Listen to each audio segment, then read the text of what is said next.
जो दिग्गज लोग हैं, ताकतवर लोग हैं, पैसे वाले लोग हैं, उनसे आप कैसे मुकाबला कर पाओगे? देखिए, मैं पिछला एक एग्जाम्पल देता हूँ।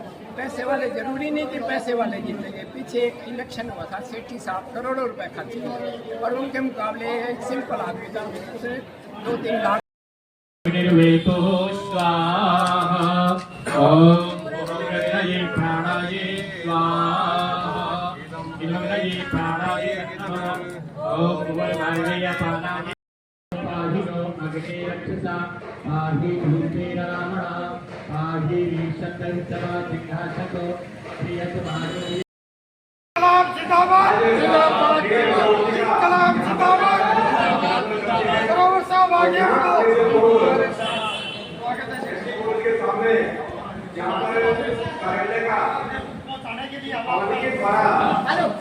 मुहूर्त किया गया है, वहाँ पर वेद के मंत्रों से हवन कराया गया और उसको सोल्व करवाना। जो भी एमएलए आए, जो भी इस शहर को संभाले, उसके आगे अपनी समस्याएं रखना और उनको सोल्व करवाने का संकल्पबद्ध तरीके से कार्य करना, ये जन सहयोग मंच का काम। मेरी पीछे मेरी बहन बैठी है जो नारी शक्ति की प्रमुख क्षमा मल्होत्रा जी, मैं उनका भी आभार व्यक्त करता हूँ कि वो अपना कीमती समय देकर उनके पूरी जोर से पूरा समर्थन करना है। क्योंकि जो आज बीजेपी सरकार 9.5 साल से हमारे किसी कर्मचारी का, वर्ग का, दुकानदार का, मजदूर का किसी प्रकार की कोई हमारी मदद आज तक नहीं की है। और अब का है काफिला लेके पूरा, लेकिन ठीक है भाई, सभी को तो टिकट मिल नहीं सकती, टिकट तो एक को ही मिलेगी। इन्होंने प्रयास किया, हम इनके बहुत ही, इन्होंने हमसे कहा टिकट मिल जाएगी तो हम आपके साथ हैं। अब इनकी इच्छा हुई, साझा मोर्चा से खड़े हो रहे हैं, सभी संगठन के लोग इनके साथ हैं, कर्मचारी उनके भी प्रधान ही हैं और ओम शांति से भी जुड़े हुए हैं। ओम शांति से अलावा रिटायर्ड कर्मचारी का प्रधान भी है। हमारे संगठन जो शहीद है, शहीद संगठन बना रहे सरदार कृष्णलाल जी, किशोरी नागपाल जी ने यहाँ शहर की व्यवस्था को सुधारने के लिए मैं आगे आऊँ और जनता का सहयोग लेते हुए मैं शहर की बहुत बढ़िया व्यवस्था करना चाहता हूँ। इन बातों को लेकर के हम सब साथियों से निवेदन है, और जो आदमी साथी अपने आए हैं, अपने अपने साथी अपने एरिया के अंदर सभी जगह प्रचार करेंगे कि भ्रष्टाचार के विरुद्ध ग्रोवर साहब जो कि निर्दलीय उम्मीदवार अपने हैं और उनको ज्यादा से ज्यादा संख्यक। उन्होंने बड़े ही प्यार से मुझे यहाँ बुलाया, अपनी बेटी समझ के बुलाया है, तो मेरा पूरा कर्तव्य बनता है कि मैं भी अपने पिता समान ग्रोवर जी का पूरा साथ दूँ। जहाँ उनको मेरी जरूरत पड़ेगी मैं उनका पूरा साथ दूंगी। यहाँ मैं कह रही हूँ, यहाँ पार्टियाँ मायने नहीं रखती, यहाँ आपसी भाईचारा मायने रखता है। और ये इलेक्शन आने वाले हैं, इसमें यही बात सबसे मायने रखेगी कि हमने अपना भाईचारा खराब नहीं करना। पार्टियां तो आती जाती रहेंगी, ये रिश्ते नाते हमारे खराब नहीं होने चाहिए। ग्रोवर जी से हमारी शुभकामनाएं हैं कि वो ऐसे ही आगे बढ़े, हम उनके साथ हैं सभी। और ग्रोवर जी आज चुनाव के लिए आपके सामने बैठे हैं, बहुत अच्छा हुआ। मैं बधाई देता हूँ कि कोई पहलवान लंगर बांध कर मैदान में तो उतरा। मैदान में उतरना बहुत बड़ी बात, कहना बहुत आसान है। मैं भी आप भी कह सकते हो कि चलो एमएलए की लड़ाई लड़ते हो, आसान नहीं है लड़ना, आसान बिल्कुल नहीं है लड़ना। अगर आप में पदम हो, देख लेना क्या हाल होगा। इनका 40 आदमी भाग रहे हैं हमारी सेवा।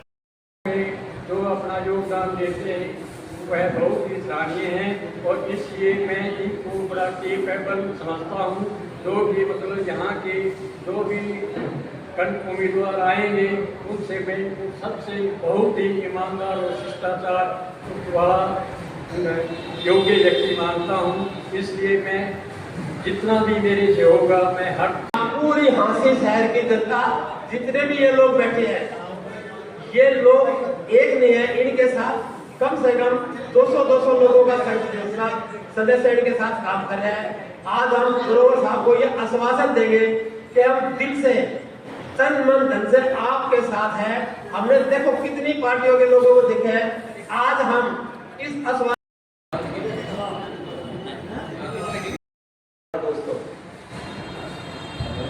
सबसे पहले तो बड़ी खुशी की बात है कि निश्चित तौर पे कि आज हांसी की जनता ने ये दिल बैठा है हांसी का। उन्होंने केएल ग्रोवर जैसे केएल ग्रोवर है कौन? केएल ग्रोवर एक आवाज है हांसी की जनता की। केएल ग्रोवर साहब आवाज है वो जो समस्याएं हैं उनकी। केएल ग्रोवर निश्चित तौर पे इस उम्र में भी जो दौड़ के हांसी में पदक ले आ सके हैं, तो हम निश्चित तौर पे करतार सिंह जी भगत सिंह और के मित्र होते थे। आप जानते हैं सरदार जी को, वो कहते थे मैं 99 साल का नौजवान हूँ। तो अभी केएल ग्रोवर साहब नौजवान हैं। निश्चित तौर पे हमें इनकी उम्मीदवारी पे गर्व है, फख्र करते हैं।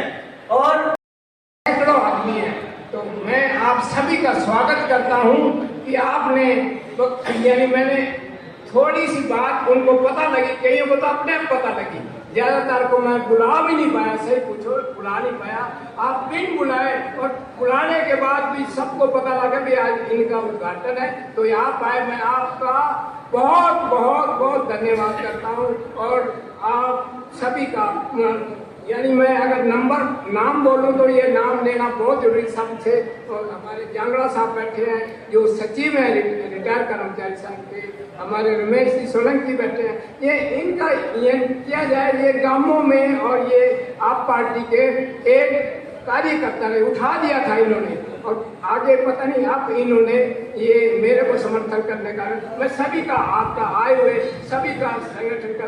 हमारे भारद्वाज जी बैठे हैं, कृष्ण एलावादी जी बैठे हैं, सरदार एलावादी जी, रमेश। मैं सबसे बड़ी है कि रमेश हमारे मेहता जी को मैं आमंत्रित करता हूं कि वो भी आप में मेरे पास, क्योंकि बड़े इंपॉर्टेंट आदमी है रमेश मेहता जी। इसके बाद आप 2 मिनट के लिए आप बोलेंगे, तो यानी मैं रमेश मेहता जी को भी यहाँ आमंत्रित करूंगा। आप आए हुए सभी मेहमानों का मैं नाम सभी के सब पत्रकारों का हम इकट्ठे हुए हैं। आप जितने भी आए ग्रोवर साहब से जो भी वादा करो वो पूरा निभाना।